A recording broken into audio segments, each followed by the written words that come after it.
Hello friends. हम लोग हैं अभी नैनीताल में और हम लोग लेकर आए थे दूध चाय बनाने के लिए। तो हम लोगों ने दूध के ऊपर आज तक कभी ऐसा नहीं देखा। आज देखिए पहली बार मैं आपको दिखाने जा रहा हूँ नैनीताल में दूध जो आता है उसकी वैलिडिटी।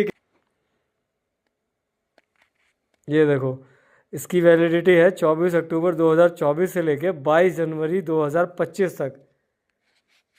अब मुझे एक बात समझ में नहीं आ रही, बताओ ये दूध इतने दिन चलने वाली चीज़ है और यहाँ पे चलता है तो फिर तो भैया बहुत अच्छी चीज़ है।